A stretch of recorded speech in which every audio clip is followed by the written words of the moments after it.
I'm an idiot. Okay, I'm gonna open the stream up really quick and double check that I can hear myself. Okay, I heard that. All right. Just check. It's going through the headset. Oh well. Good enough for me. Gonna Discord call really quick. And settings. Sorry. That's kind of obnoxious. 1 second.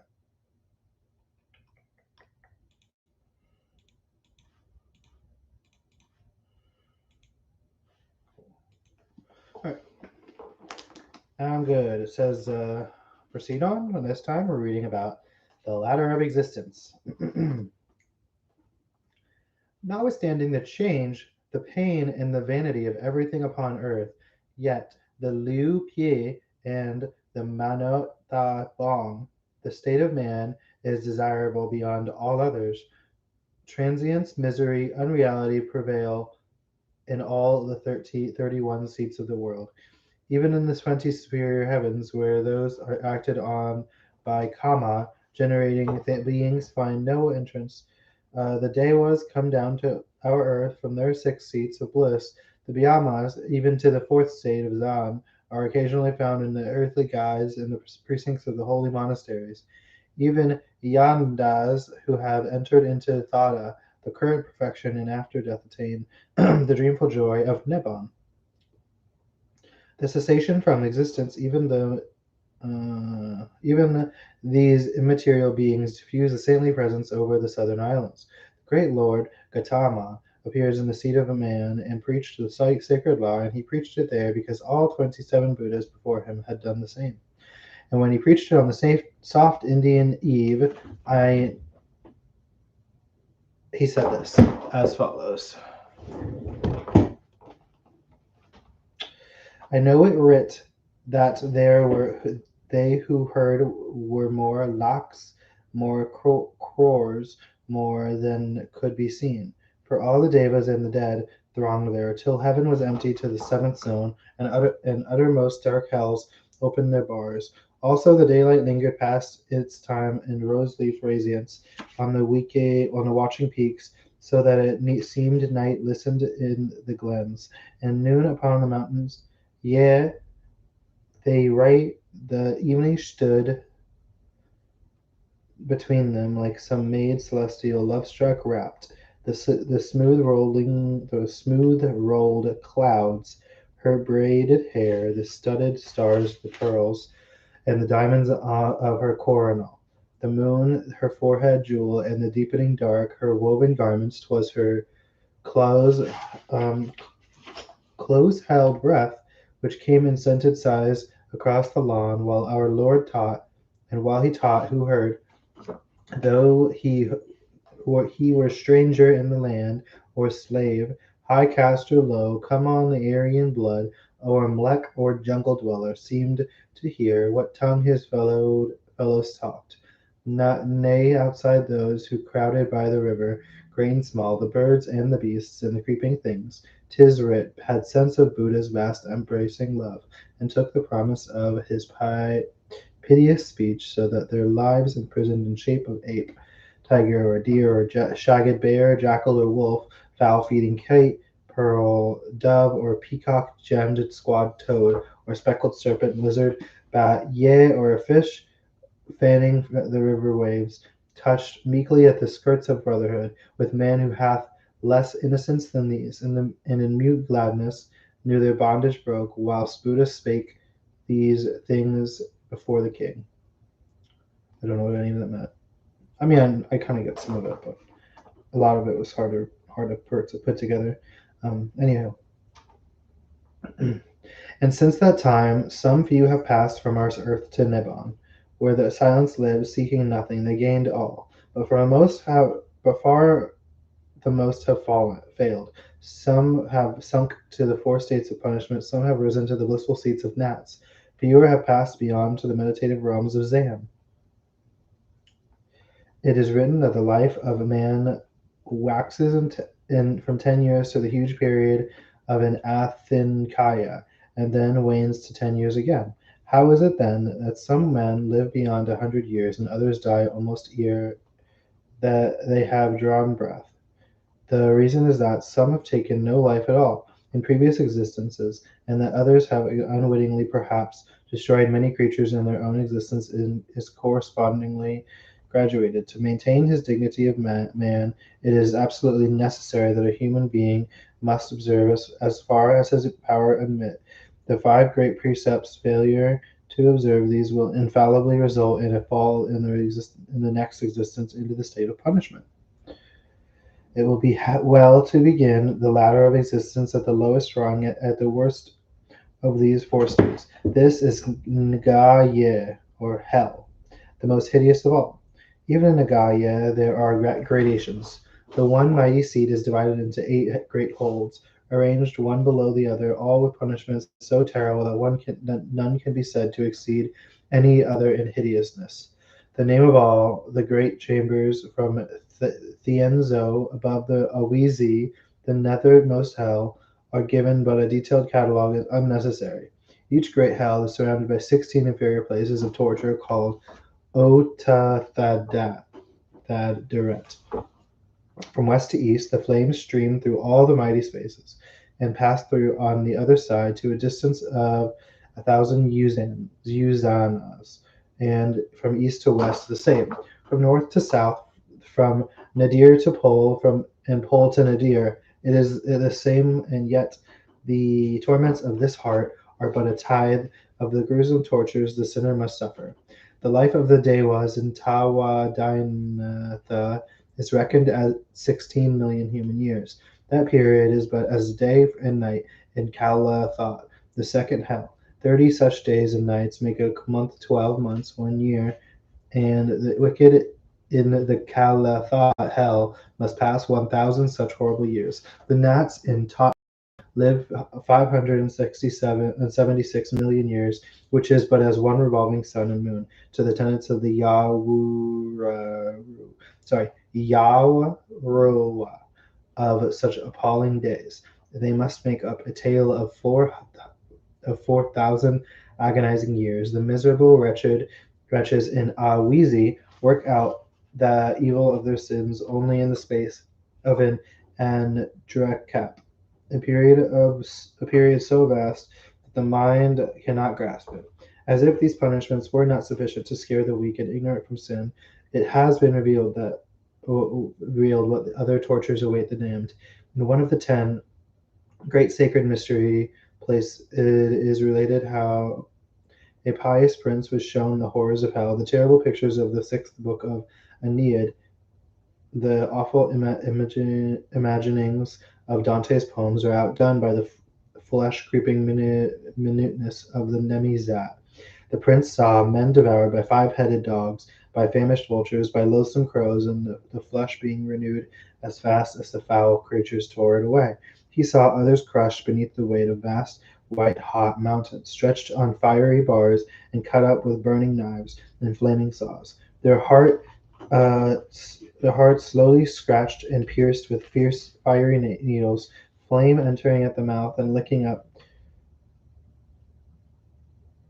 the vitals. Fiends all about, hacking, hooing, and stabbing,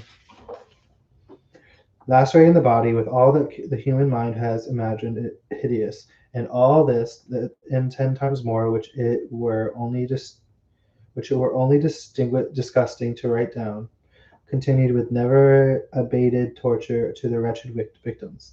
The lesser hells are no less horrible. That of Odur, where huge stinging serpents and gnawing worms fasten on the sinners who are there immersed. Those of burning coals, swords and knives, molten lead, and fiery hammers which crush the bones at every stroke. That where the heart, lungs, and liver are um, torn out with hooks, and slowly sliced and ever renewed. Occasionally the damned are transformed to the Lacantia hells situated in the intermediate space between the secular worlds, where the tortures are those of frightful cold, Enough, however, has been said about the horrors of hell. The crimes which condemn a man and the hell to which he is sent are all duly recorded, but as one hell is bad as another, it is unnecessary to recount these particulars. Suffice it to say, the man who scoffs at the Buddha describes the law will remain throughout a whole revolution of nature. An entire laka transfixed head downward on a red hot spit.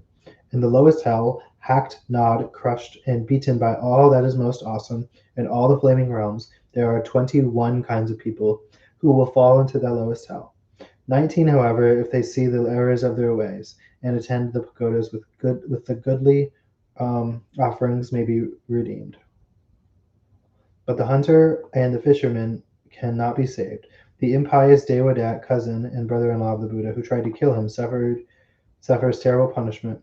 His feet are sunk ankle deep in burning marl. His head is encased in a red-hot pan that caps it down to the lobes of the ear. Two large red-hot bars transfix him from the back to the front, two horizontally from the left to the right, and one impales him from head to foot. But since he repented when he sank into the earth to his doom, he will become a Payetsega Buddha under the name of Ahisara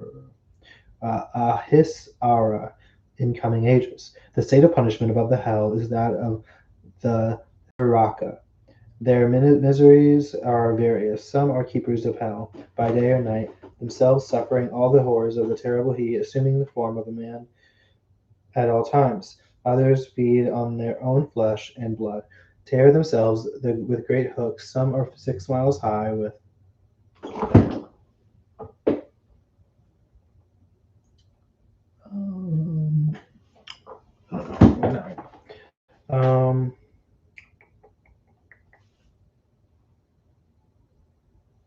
Some are 6 miles high with projecting crab eyes, short lids, and a mouth the size of an ordinary mortal, so that they are incessantly tormented by hunger. Above them are the Payeta, who in many respects resemble them in their sufferings. They wander on desert seashores and mountains and in dismal forests, far from the abodes of man, naked and continually lamenting. Some have huge bodies with a mouth no larger than the eye of a needle, so that they can never satiate their craving for food. Others have huge gluttonous mouths, always seeking to devour, but with no stomach in which the food can be received. Maggots, earthworms, ants, and the like are often called pieta, because they live on excrements and all manner of filth. This state is the one specially assigned to the misers and niggardly, unchartable people. Okay. The bit about the people with huge mouths and no stomachs reminds me of people who get those surgeries and they shrink their stomachs down, and so they can't eat anything, so it's uncomfortable to eat, but their body still wants to eat a lot of food because that's what they're used to.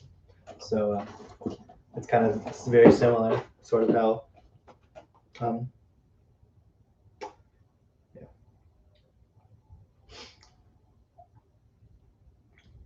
The highest of the four states of punishment is that of Turkson, or animals, those who do not keep a guard over their passions, who are abusive, and who refrain from giving alms will fall into the bong of animals. Just as one man, by reason of previous merits, is born as a prince, while another barely scrapes into human existence as an outcast pagoda slave, a grave digger, a leper, or a heretic, so there are grades in the state of animals. To be an elephant is, of course, nearly as good as being a human. To be a white elephant is usually very much better.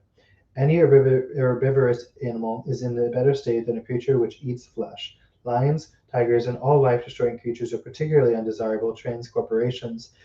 The vulture is highly honored because it never takes life but lives entirely on carrion. Some animals are particularly esteemed as having been um, incarnations of the Lord Buddha. Such are the white elephant, the hare, the pigeon, um, and the pigeon Shin Gautama's first existence was in the form of a little bird, and all the stages he passed through and after existence are recorded in the 10 great zats and the 510 minor tales. He who would cross the ferry to Nibbon may learn from them how he may do so, and how miserable the toil is.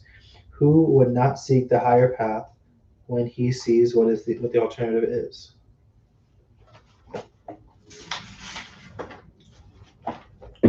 Raised from the four states of punishment,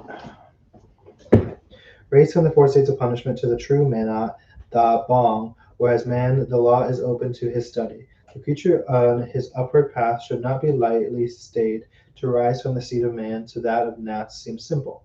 Observe that the five precepts: give alms, live peaceably with all men, attend regularly at the pagodas on the appointed days, that the image in the model there presented to you may strengthen your resolution. Do but live a respectable life, and the end is gained. You pass to the dwellings of the Dewas, there to spend long years of bliss. Good work will do much, but it is especially necessary to observe the five precepts. You must keep them in your mind every day as you put your clothes on your body. The 10 precepts must be kept on holy days, 4 times in every lunar month and throughout all Lent. These and the daily givings of alms to the mendicants will save you. Your next existence will be in the heaven of the gnats.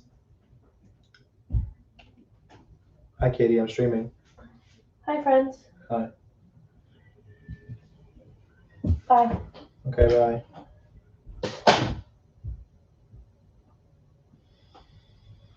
The Nat Pie Chop Tap, the 6 blissful seats, the highest of Kama Bong, the worlds of passion, are arranged on and around Mount Myanmar. Like the 8 hells, they all have names beginning with Zatu, Maharit, and ending with Para Namita Wat Thawati. The second and the fourth heavens are the best known. For to Tawanentha, the Lord Buddha ascended in 3 steps to preach the law to his mother, the sainted Queen Maya, and the countless beings and immaterials from the far realms of Rupa and Arupa came to hear. And from Tot Theta, the embryo Buddha descended to take flesh as Prince Thedat. The length of life in Tawadantha is 1,000 Dewas years. That is, in earthly reckoning, 9 million years. 9 millions. Similarly, the 4,000 of Tot Theta are in human calendars 576 million years. Take up any book of fairy tales you have, revive your collection of Arabian Nights, recall any dream when you thought you had made your fortune, and you have a picture of the 6 blissful seats, a vision of song and dancing and beautiful and fragrant flowers, delicious fruit, palm trees bearing in place of leaves, rich garments and priceless ornaments, the dainty cates, great gorgeous places with crystal pavements, golden columns, and jeweled walls. Thinking of gold and I'm sorry, a tinkling of gold and silver bells, intoxicating music, everything the most fervid imagination can picture. All are found in these happy realms. Prince Nemi was granted a sight of them as well as the horrors of hell. Passion still prevails, but it becomes less and less sensual. The higher we rise, in Tot Theta, a touch of the hand satisfies love. In the 5th seat, lovers simply gaze on each other, and in the sixth existence in the same place is enough. The gnat of the highest bong is not far from the 20 superior heavens. Passage to the Dewa seats is attained by the strict observance of the precepts and the regular performance of good works. The step beyond can only be accomplished by the aid of the intellect. Ignorance is always where was I? Ignorance is always the chief hindrance to rise in the scale of worlds. It is especially so in the case of the superior heavens. The 20 higher seats can only be reached by concentrated meditations, by the performance of good work, not outwardly by the body, but inwardly by the soul. The 3 fundamental principles of aneksa, dukkha, anatta, transience, pain, and vanity, must first be intently examined. Then we must pass on through the 5 kinds of meditation, the highest of which is upekkha, which brings perfectly fixity whence originated callousness to pleasure or pain, scorn or affection. Thus we pass through the successive stages of contemplation, which lead us through the 16 seats of Rupa, each of which constitute the first, second, and third zans, Tawa, Tapan, Daka, Dagam, Anagam. Those are the first, second, and third zans. The 10th and 11th seats from the four zans, zan, and in the five highest, the Yahandas, have entered on Thada and on the current of perfection. Thus we reach to the verge of the four material superior heavens. To enter these must get rid of all affection for matter. The 32 parts of the body are often mentioned in prayer by pious Buddhists, each part with its 44 subdivisions. On these we must ponder till we understand and see the worthlessness of them. Then we must repeat 10,000 times the firmaments of the aether is immeasurable, till at length we reach the first sight or idea of Aruba. Thence we progress in contempt for matter till at last we are delivered from the three. Thagya, or false persuasion, in reaching the topmost seat of Aruba. Newa thangya na thangya yatan na. Tremble on the verge of Nibbon. What is Nibbon? Question mark. Nibbana is, if any teach nirvana is to cease, say unto such they lie. If any teach nirvana is to live, say in such they err. Okay, so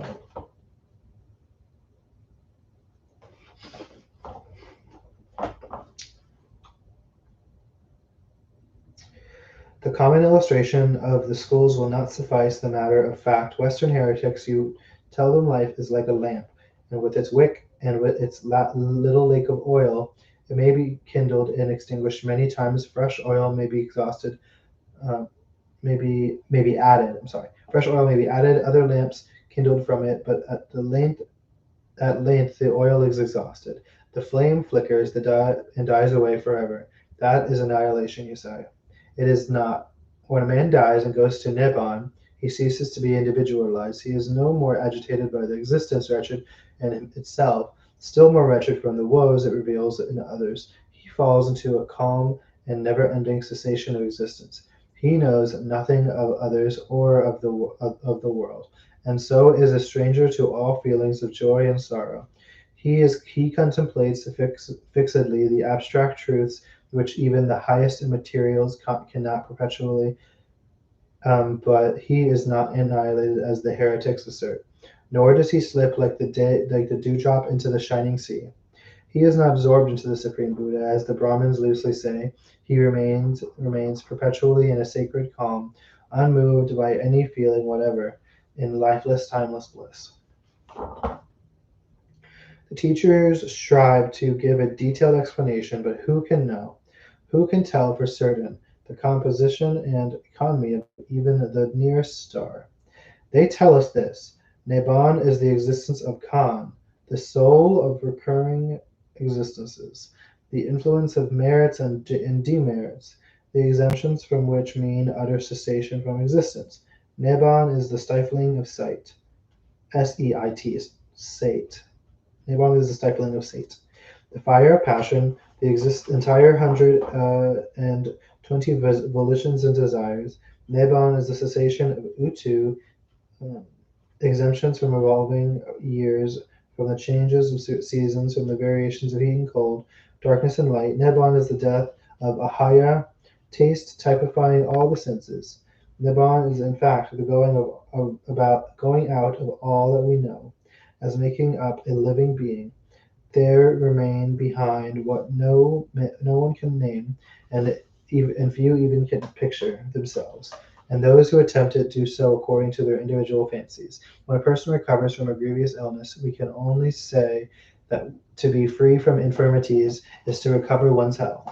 So we say that a man has attained to Nibbon when he is freed from the sorrows of existence. In regard to the Lord Buddha himself, we are told that there are in reality three stages in Nibbon. The first was the Nibbon of Kilitha, of the earthly passions, when under the Bhawa Dibin the sacred banyan tree he renounced and became a Buddha. The second was the Nibbana of Kanda, where near Kothenkayan he expired in the grove of sal trees, when the five supporters of existence gave way, and he finally departed from the 31 seats of the world. The third and last, the Nibbana of Dat, where it will not be for nearly 2,500 years, 5,000 from the day of his death. Then the duration of the great master's teachings will have ceased his cycle, will lapse will have lapsed, and all his relics from all parts of the world will be miraculously gathered together into the place where the original Ba Di Bin stood. There will be many wondrous signs, and then all but the memory of him will be gone. The complete Nibbana will have been attained. The definition may be vague, and the monks of Burma, Siam, Japan, Ceylon, Tibet, and China may each have their own definitions, but there is the same difficulty to be found in all religions with regard to the last mystery. Who can find agreement in the variety of Christian descriptions of the future life, where one places happiness in the eternal singing of songs and the feasting, another in gazing on the deity, a third with great modesty hopes to creep in by the door of which St. Peter holds the key.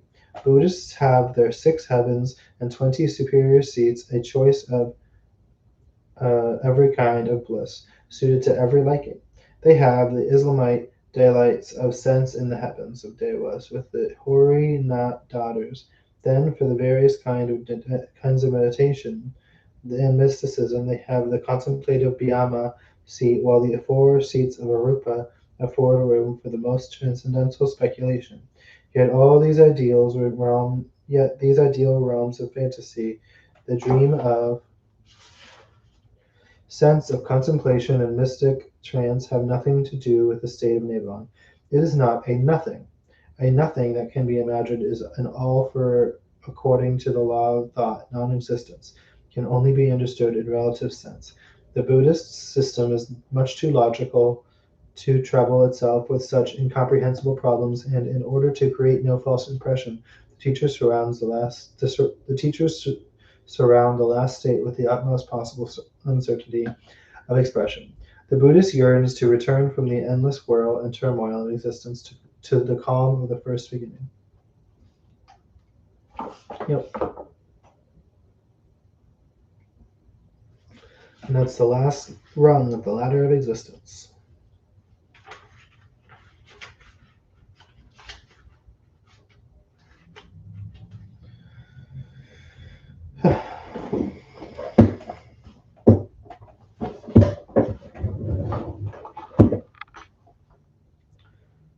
So the next chapter is titled The Noble Order of the Yellow Robe. The Noble Order of the Yellow Robe, which to this day standeth to help the world, all living creatures are plodding on, the noble eightfold path which brings to peace by lower or upper heights it goes, the firm soul hastes, the feeble tarries, all which will reach the sunlit snow. The monks in Lower Burma are fond of the comparison which steam lends them now. The holy fraternity are pushing on by mail train to the emancipation from constant succession of new births, while the weary layman toils along the dusty road on foot, or at best in jolting bullock carts. The mendicant pushes up the stream of life in a huge, throbbing paddle streamer. The man yet in the world struggles along painfully against the current, and whirled about by the eddies in a rude canoe. Why then cannot all set forth on the path alike? Partly because of ignorance and its consequences, partly because of the Khan which forms each man's life. As follows. The book will say, well, my brothers, each man's life, the outcome of his former living is, the bygone wrongs bring forth sorrows and woes. The bygone right breeds bliss. A man's calm, Khan. Hold up, sorry. Imam's Khan may be sufficient to gain him existence as a human being, but not enough to sustain him in the noble life of a monk. He may enter the noble order. He must, indeed, if he would be other than a beast, but his can, the sum of actions that make up his life, the soul of transmigrations, force him to leave and enter the forest of the world. Some from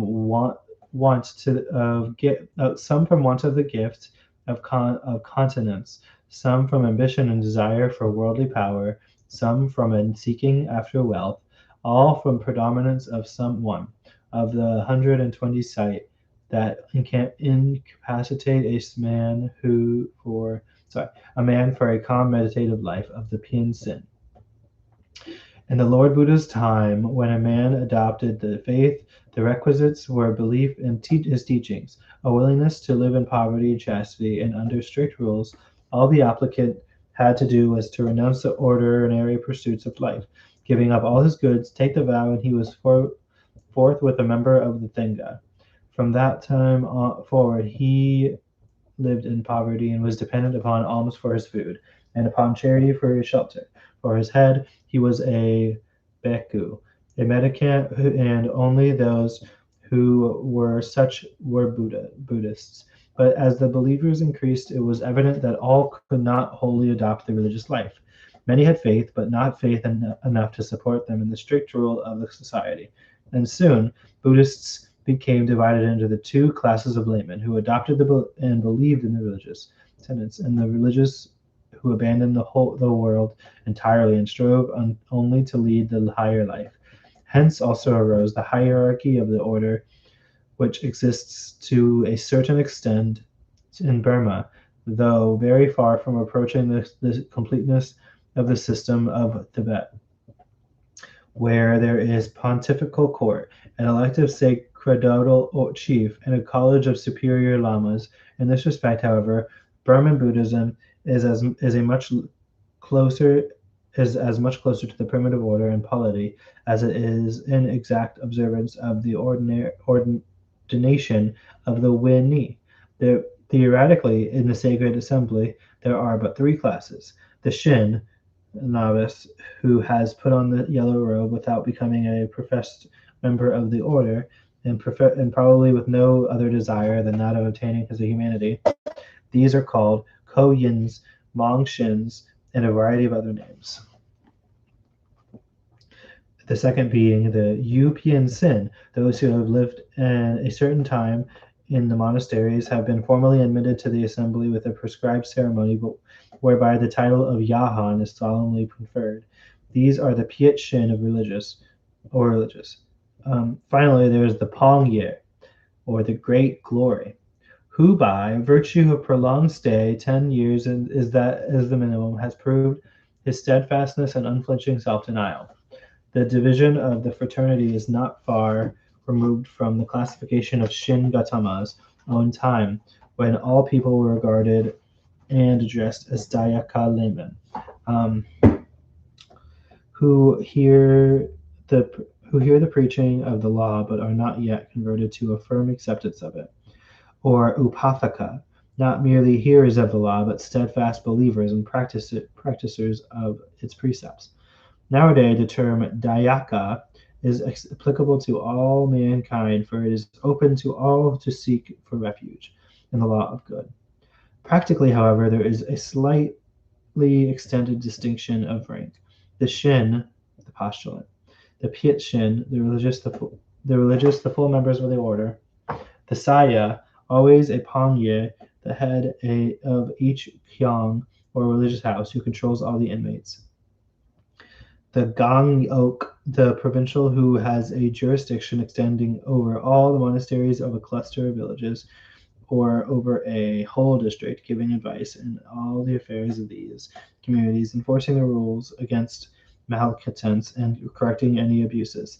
Fifth, the Sada, a world teacher of Vicar General of of the order, who manages the entire affairs of the whole country, both Burma and the Shan states, and religious matters. These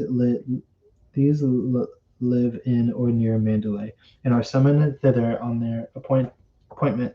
There are ordinarily 8 of them, all honored with the title of Thana Pine, supreme in all matters appertaining to religion. It is a mistake to speak of the Thana Pine as a sort of Burmese Buddhist pope. There is no such approximation to the heterodox Buddhism of Tibet, unless indeed the other Sadawa Gis have died, and there is but one remaining. Since the annexation of Upper Burma, the British government has allowed the election of a single Thana Pine and given letters patent to the monk chosen. In the time of native rule, the teacher of the reigning king was always created a Sada.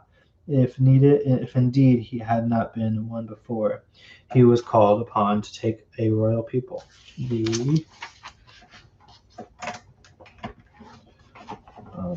The respect paid to him by the king was paid not as to the head of the religion, but as to the personal teacher. The Burman in his prayers are, or rather his meditations for the good of others, prays for his teacher before his parents. The 5 pleasant things in the world are the shade of trees, the shade of parents, the shade of teachers, the shade of the princes, and the shade of the Buddha. It is this republican tendency of Buddhism that gives it such a wonderful hold on the people. Rank does not rank does not confer on the mendicant greater honor, or release him from any of his obligations. The most learned and famous Sada must go forth every morning to bake his daily food. If he is very aged and decrepit, he may be excused to some extent, but every now and again he must totter forth to preserve the letter of the law and show a proper example of humility. His dress is the same as that of the most recently admitted Koyans, and in the eyes of the world he holds honor, not because he controls the affairs of the assembly, but because he is close to the verge of Nibbon. This feeling extends beyond the order into ordinary life. The religion brings all men down to the same level. The poor man may be a king of gnats in the next life. The wealthy sinner may frizzle in the awful pains of hell. There is no difference between man and man, but that which is established by superiority in virtue, and hence it is that the state of woman among Buddhism is so very much higher than it is among Oriental people who do not hold by that faith. The Burmese woman enjoys many rights which her European sister is even now clamoring for. We have seen that the whole male population of Burma enters the monastery, and that the great majority leave after a short stay. Some, however, grow fond of the monastic ways and remain to study and qualify themselves to be mendicants. In becoming Pian Sin, they do not acquire any new spiritual power, nor do they constitute themselves directly teachers of the people.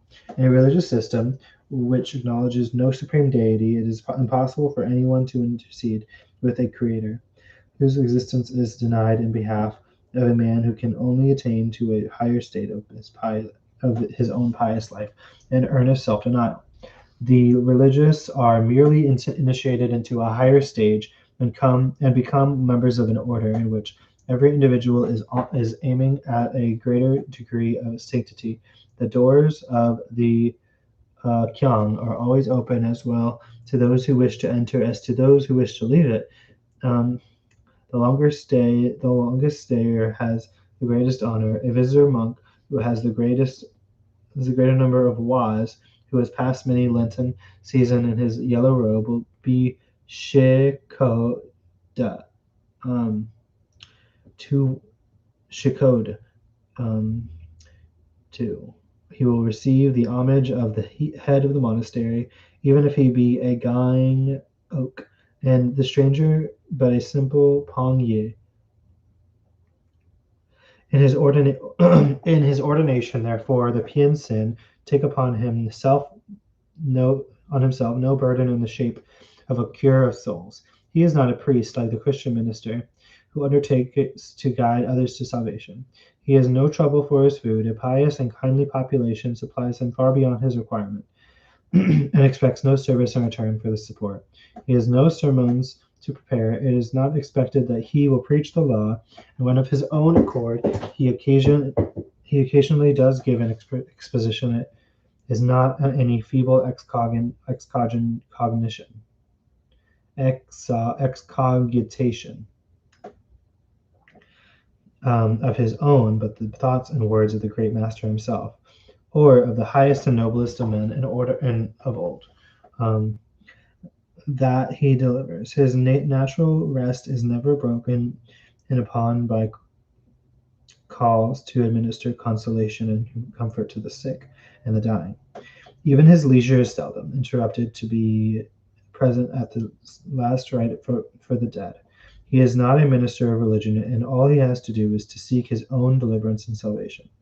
All that is compulsory on him is the observance of continence, poverty, and humility, with tenderness to all living things, abstraction from the world, and a strict observance of a number of moral precepts, all tending to inculcate these things. It is curious, perhaps, therefore, that greater numbers do not don the yellow robes.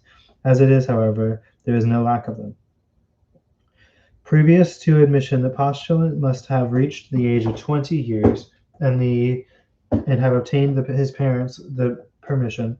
The origin of this stipulation dates from the earliest times when Gautama attained the Buddhaship. His half-brother Nanda was the next heir and was about to become proclaimed crown prince when he was pursued to become Yahan.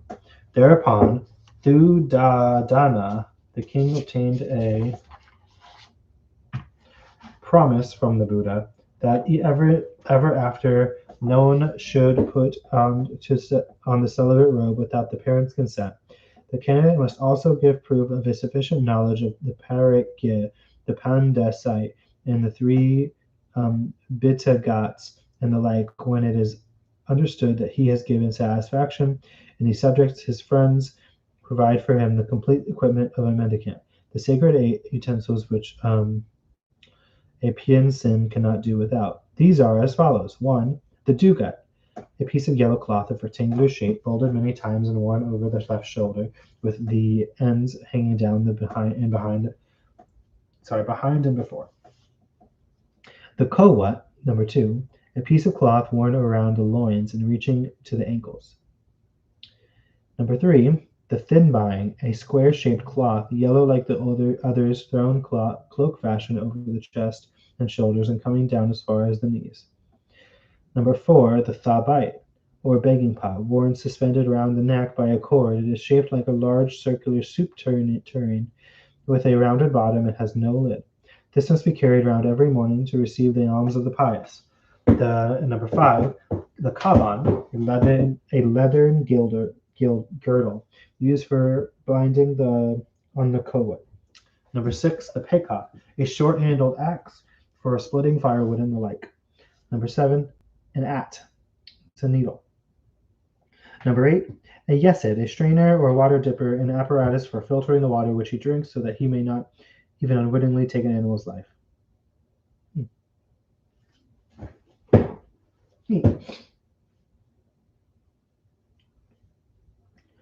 To these Paraik Kayashitba, these sacred 8 utensils is usually added an awana or a yap, a lotus leaf shaped fan made from a single palm frond, which with an edging of bamboo or light wood and furnished with a handle fashioned like the letter S. The leaf used is of the tala palm, hence the name of the talapoins.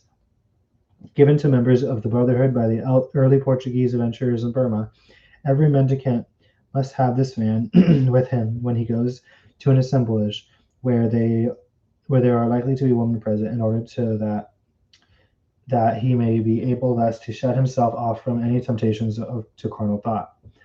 The sight of half a dozen or more solemn-visaged monks sitting on their mats or coyly hiding their faces behind their big fans is apt to raise a smile on the face of a foreigner.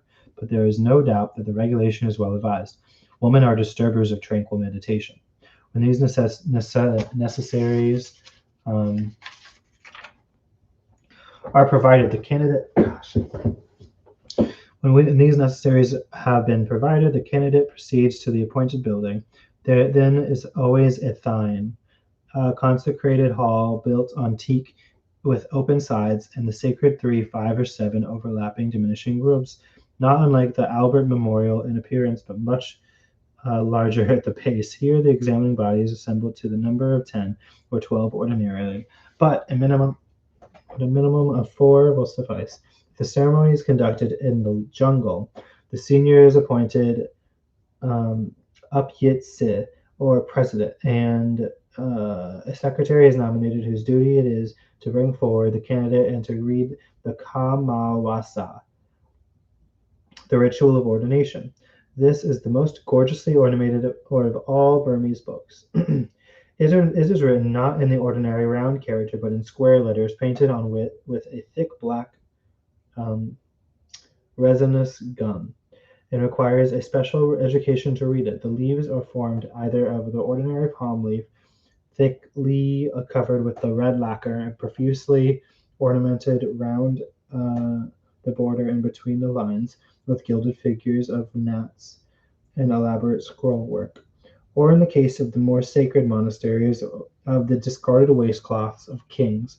None might wear these passos after the great king of righteousness had tired of them, and many were therefore made use of for this purpose.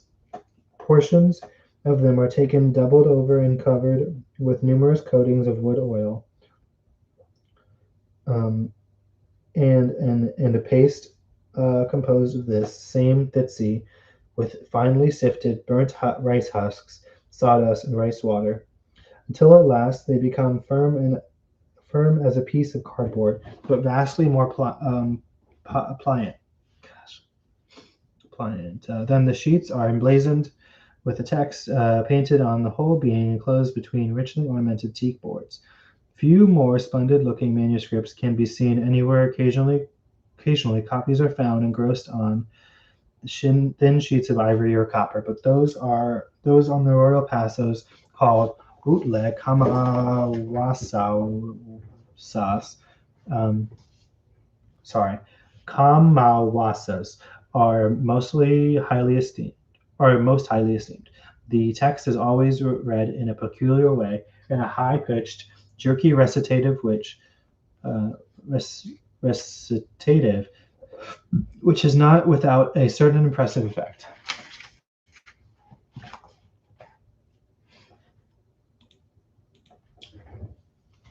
The following detailed account of the ceremony of initiation is taken from the second volume of Bishop Bigandet's Life of Gautama, the bulk of it being a translation of the Kamawasa. Okay, so I'm going to read this. I think it's pretty long, so be aware of that.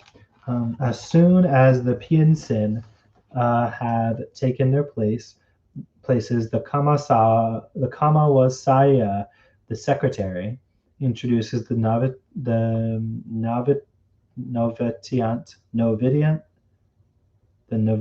duly clothed and bearing the necessary utensils. The candidate kneels down and with his hands raised to his forehead and his body bent, repeats that 3 times, quote unquote, "Venerable President, I acknowledge you to be my Upyitsi." The assistant addressing him to the candidate says, "Dost thou acknowledge this to be thy father, and these thy sacred vestments?" The candidate audibly answers, "Yes," and then withdraws to a distance of 12 cubits from the assembly fathers, whom the Kamawasaya addresses as follows: "Venerable Upyitsi, and you brethren here assembled, listen to my words. The candidate who now stand in a humble posture before you solicits the Upyitsi the favor of being honored with the dignity of Pien Sin. If it appears to you that everything is properly arranged and disposed for this purpose, I will duly admonish him." Then turning to the candidate, he says, "O candidate, be attentive to my words, and beware lest on this solemn occasion thou utterest the untruth or unconcealest aught from our knowledge. learn that there are certain incapacities and defects which render a person unfit for admission into our order. Moreover, when before the assembly thou art interrogated respecting such defects, thou art to answer truly and declare what incapacities may sorry thou art to answer truly and declare what incapacities thou mayest labor under. Now this is not the time to remain silent and decline thy heed. Every member of the assembly has a right to interrogate thee at his pleasure, and it is thy bounden duty to return to answer all his questions. Candidate, art thou affected with leprosy or any such odious malady? Hast thou scrofula or any similar complaint? Dost thou suffer from asthma or cough? Art thou affected with a complaint which arise from a corrupted blood? Art thou afflicted by madness or other ills caused by giants, witches, or evil spirits of the forest or mountains?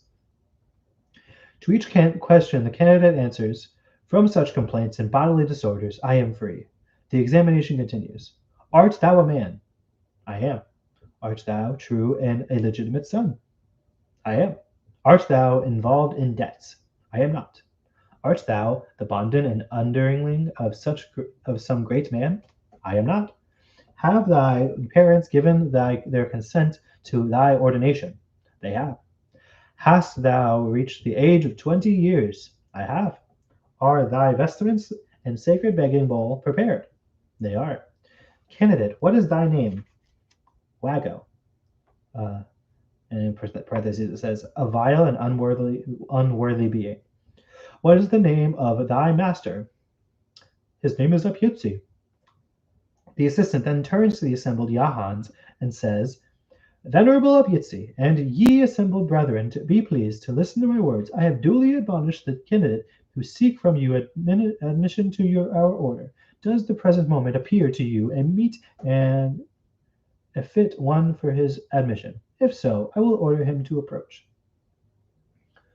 The father remaining silent, the assistant instructs the postulant to go closer to the assembly and to ask what he may be received. The candidate approaches the assembly and, sitting before them in a respectful attitude, resting on his heels, raises his joined hands and says 3 times, I beg, O father of this assembly, to be admitted as Yahan. Have pity on me. Take me from my present state of a layman, which is one of sin and imperfection, advance me to that of Yahan, which is one of virtue and perfection. The assistant then addresses the council and says, O ye father, here assembled, hear my words. This candidate, humbly prostrated before you, begs of the Abietzi to be admitted among us. He is free from all the defects, corporeal infirmities, and mental incapacities that would otherwise debar him from entering our holy state.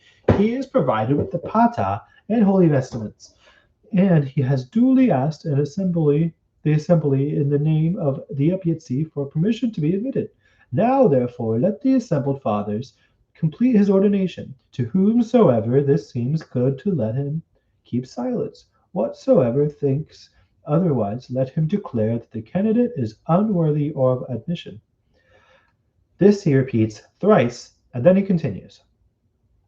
Since then none of the fathers objects, but all are silent, which is a sign that all have consented. Therefore let it be done. Let this candidate pass out of the state of sin and imperfection into the perfect state of a Yahan, and thus by the consent of the Apietzi, and all the fathers, let him be received. The father must note down under what shade, on what day, at what hour, and in what season the candidate has been received. The reader of the Kamawa addressing the candidate continues. Let the candidate attend to the following accounts of the duties which are incumbent upon him, and to the faults which he must carefully avoid, as follows. It is the duty of each member of our brotherhood to beg for his food and with labor and with the exertion of the muscles of his feet. Though the whole course of his life he must gain his subsistence by the labor of his feet, he must not work with his hands, nor beg with his tongue. He is allowed to make use of all things that are offered to him, in particular or to society in general, that are usually presented in banquets, that are sent by letter, and that are given on the new and full moon and at festivals. O candidate, all these things you may use your food. Candidate, sir, I understand what you tell me. Um, and then the speaker continues. It is part of my duty of a member of our society to wear, through humility, yellow clothes made of rag thrown about in the streets or among the tombs. If whomever by his talent and virtue our one procures for himself many benefactors, he may receive from them for his habit the following articles, namely, cotton and silk, or cloth of red of a Tibetan origin, or yellow wool. And then the candidate says, "As I am instructed, so I will perform." And then the speaker continues and says, "Every member of our society must dwell in a house built under the shade of lofty trees. But if, owing to your zeal and virtue, you procure for yourself many benefactors who are willing to build for you a better habitation, you may dwell in it. The dwelling may be made of bamboo, wood, or bricks, with roofs adorned with spires or pyramidal or triangular form." The candidate says, "I will duly attend to these instructions." And then the speaker continues, "It is incumbent upon an elect to use as medicine the urine of a cow or a black bullock, wherein lime and the juice of a lemon or other sour fruit has been poured. He may also use as medicine articles thrown out of markets or picked up at the corners of streets. He must accept for medicinal purposes nutmeg or cloves. The following articles also may be used medicinally: butter, cream, and honey. As I am instructed, so I will perform," candidate says. And the newly initiated Yahan is now warned against the four sins, the commission of any of which would entail the loss of dignity he has just attained. The Kamawa Saya goes on. "Elect being now admitted into our society, is no longer lawful for you to indulge in carnal pleasures, whether with yourself or with animals.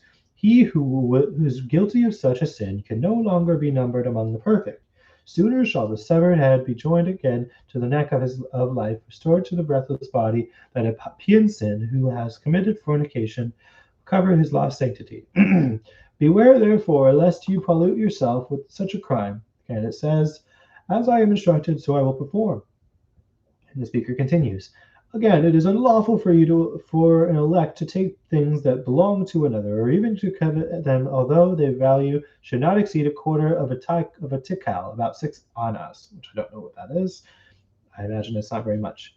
"Whoever sins even to the smallest amount is thereby deprived of the sacred character and can no more be restored to his pristine state, and that the cut from the tree can retain its luxuriant foliage and put forth buds. Beware of theft during the whole of your mortal journey." "As I am instructed, so will I perform," the candidate says, and then the reader continues.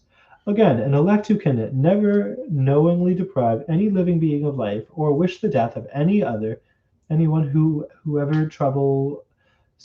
however troublesome he may prove. Sooner shall the cleft rock reunite so as to make a whole than he who kills any being readmitted into the society. Cautiously avoid so heinous a crime. As I instructed, so I will perform," the candidate says. The reader then continues, saying, "Again, no member of our brotherhood can ever arrogate to himself extraordinary gifts of supernatural perfections, or through vain glory given himself out a holy man, such for the instance as to withdraw into solitary places, or on pretense of enjoying ecstasies like the Arya, afterwards presume to teach others the way to uncommon spiritual attainment. Sooner the lofty palm trees that have been cut down can become green again, than elect guilty for such pride be restored to his lofty station. Take care that you do not give way to such an excess." "As I instructed, so I will perform," the candidate says. The reader then continues. Uh, oh. No, the rest is just in parentheses. It says the Pian sin who commits any of those of the last four sins is ipso facto excluded from the society. Nothing can palliate them. Other sins may be atoned for by penance and repentance, but one who has committed any of these crimes may indeed, if undetected, remain a member of the order. But inwardly he no longer belongs to it. He has become a living lie. These denunciations end the ceremony. The newly made Yahan falls in with the rest, and on the rising of the council, proceeds in company with them to his own monastery. It is thus clearly seen that the mendicants receive no spiritual powers whatever. He simply becomes a member of a holy society that he himself may observe the laws of. The master, more perfectly, he has nothing to do with guiding his fellow monks of the laity. The latter, indeed, may gain for themselves easy merit by pressing alms upon him, but that can hardly be said to be merit in the Pian sin. They may also go and consult him, and he will read portions of the law and explain them so far as his learning permits. He occasionally reads the law aloud in a rest house near the pagoda. On feast day, he goes to a funeral that the pious may have an opportunity of giving him presents, and so laying up a good store toward the Khan of a future existence. But it is the teaching of the youth of the country that is his chief credit, and it is this that binds the country to the support of the monastic system. Sometimes after the ritual of Kamawa has been gone through, the sponsor of the elect Piansin stands up and reads a selection from the full rule of the order, which contains 227 precepts. This is called the Patimak, or Book of Enfranchisement, and its composition is attributed to the Lord Buddha himself, but it is much more probable, indeed, certainly like the Kamawasa, that observant apostles. Every possible action of the Piansin during the day is anticipated, and the precise way in which it should be performed carefully set forth. The sins he may commit are divided under seven main heads, of which the first, called Parazikan, comprises the four cardinal sins mentioned above. The others may be atoned for by confession to the Kyung, Pogo, or Saya, who appoint a penance or not as he thinks fit. The punishments are not severe in character and are usually to water the sacred trees, to sweep out the rooms, to walk for a stated time in the heat of the sun, to carry a number of baskets of earth from one place to another, to sleep without a pillow, or to keep a vigil by night in a churchyard. But a series of infractions of the law would meet with him with very severe treatment, if not from the heads of the monastery, then from the mass of the people outside. If a Pian sin committed any one of the four cardinal sins, he would most assuredly be unfrocked and turned out of the monastery doors to the mercy of the people. They would certainly stone him and perhaps even put him to death. Such lapses and even the commission of more venal offenses are very rare, for the weak-minded Yahan is always free to turn layman whenever he chooses, without consulting anyone but himself and his frailties.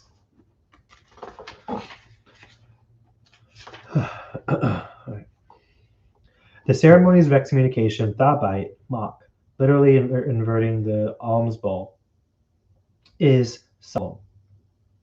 The monks gather in a circle round the culprit, and the latter part of the Kamawa, that which is read to drive sickness and evil spirits out of a town, is gravely recited by the abbot. The surrounding brethren respond to at the end of each sentence when it is finished. His yellow robes are taken off him, his alms bowl is turned mouth downward, and he is hurried out of the monastery limits. His condition is pitiable. No one may speak to him. No monk will take alms from him. He can neither buy nor sell. He is not allowed even to draw water from a well, or drink from the jars at the wayside zayat. He is as much an outcast as any pagoda slave, and grievous is the penance he must go. And grievous is the penance he must go through before he is once more received into the society, even of a layman.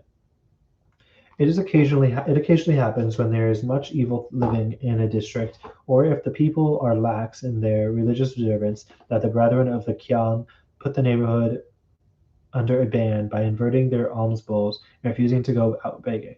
There is no greater proof of the power of the assembly than the rapidity with which this affects its purpose.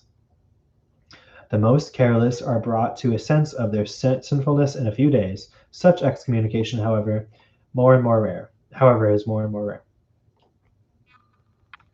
Before the death of the Buddha, the Yahans all addressed one another as Awutawa. Awutha. Awutha. Sorry, I'm just going to repeat it. Awutha.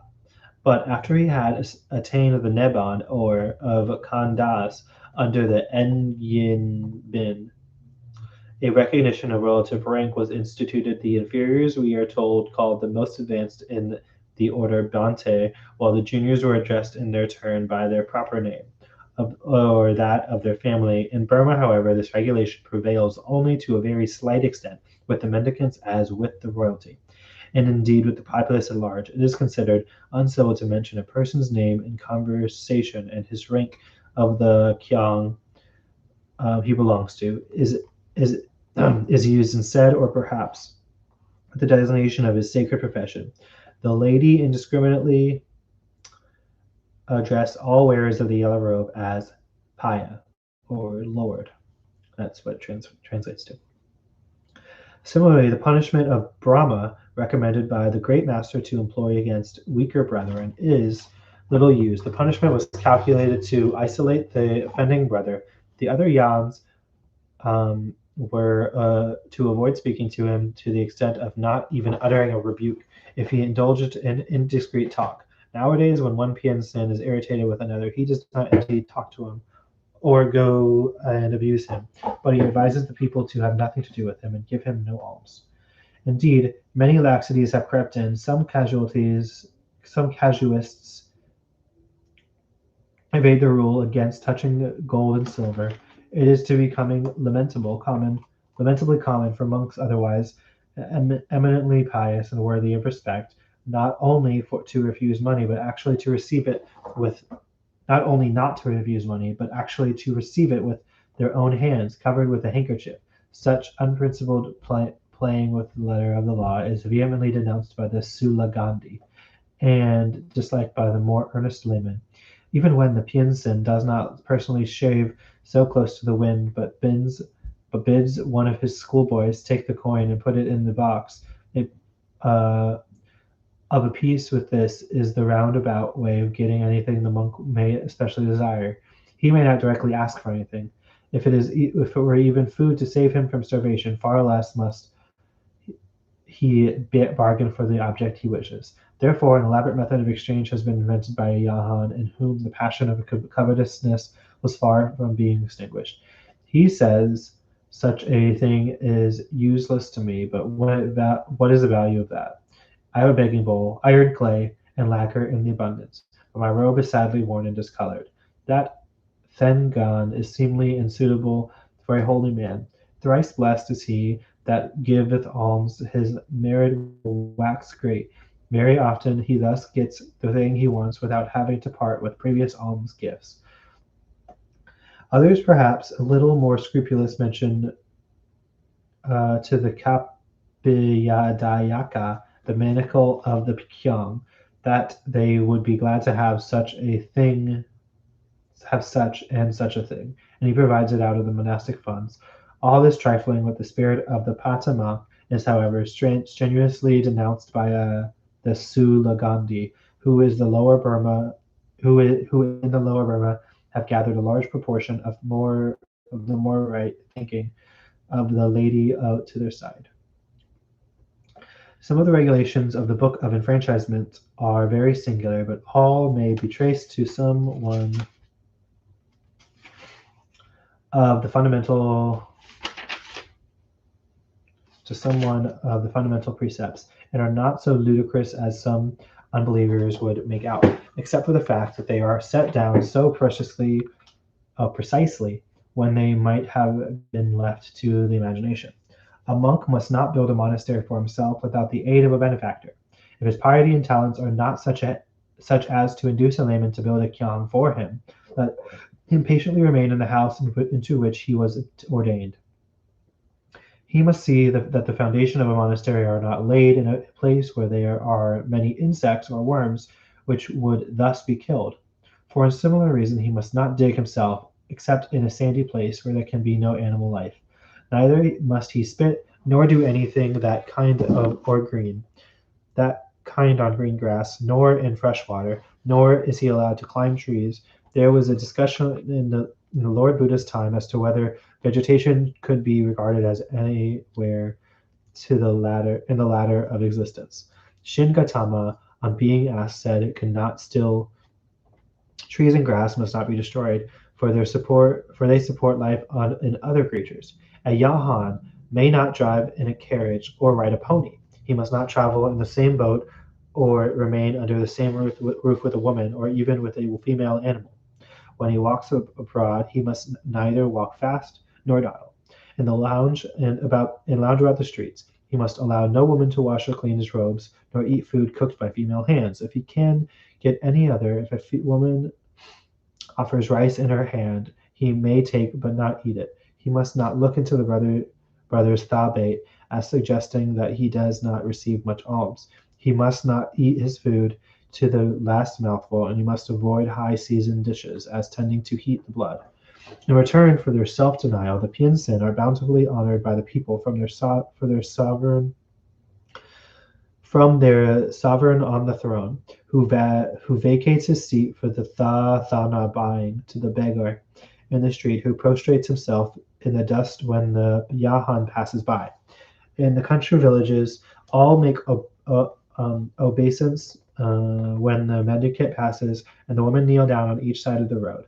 Such outward marks of respect are not usual in larger towns, but there is no lack of veneration, and all make way for the monk when he walks abroad.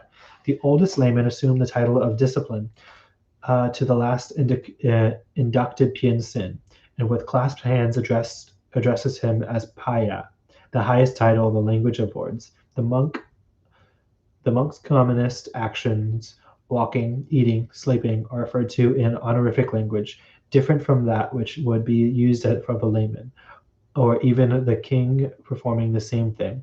The highest officials bow down before them and impose upon themselves the greatest sacrifices, both of time and money, to build splendid kyangs for them and minister to their wants. Finally, the monk's person is sacred and inviolable. Nothing he does can subject him to the civil law.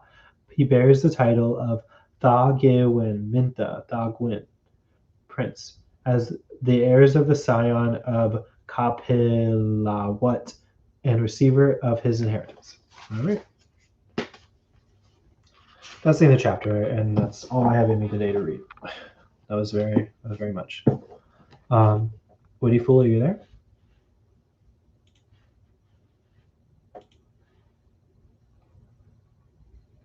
I'll do like a